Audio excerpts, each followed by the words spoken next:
Hi, I'm Femida Gwadry-Sridhar. I'm the founder and CEO of Pulse Infoframe, and I'm here with Dr. Scott Ernst, who's a medical oncologist and the founder of the Canadian Melanoma Research Network.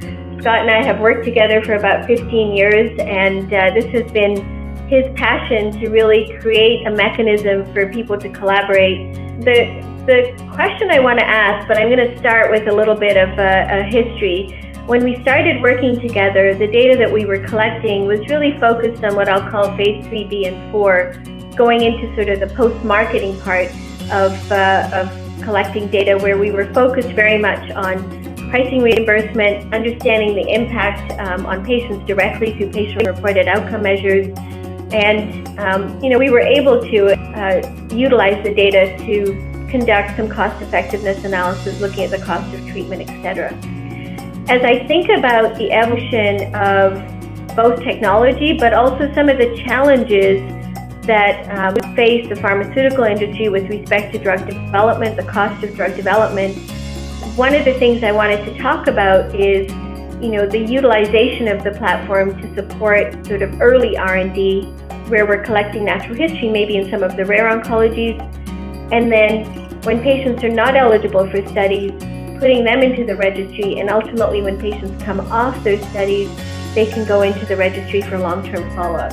How do you think about this, concept or conceptualization of evidence generation, looking at it not just now downstream where we did before, but really thinking about utilizing data early on to support, ultimately patients, but also to reduce, hopefully, the time and accelerate some of the drug delivery?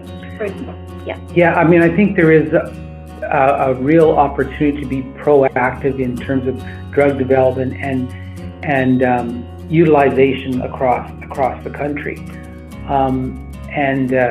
Yes, a lot of what we have done is looked at agents after they've been introduced into the market. But we're seeing that's an important area, but not the only area that we could potentially look at.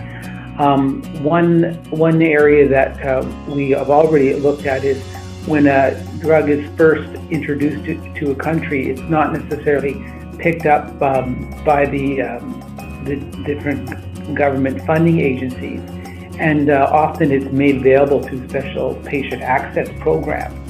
And the experience of those patients who have it early on, even before it's being funded through the public system, we can capture their experience early on.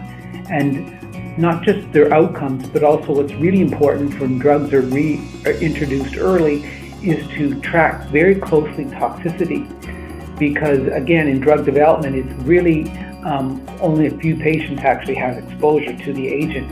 And it's only later that as experience is accumulated that we can look at the true impact in terms of negative impact in terms of toxicity reporting.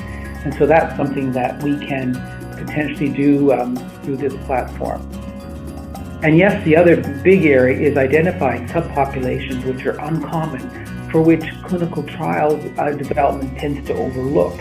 And we can identify those patients and potentially introduce new agents to them well before they would be within the lens of a clinical trial per se. And so using this platform, we're able to do that both in melanoma and in some of these more rare skin cancers.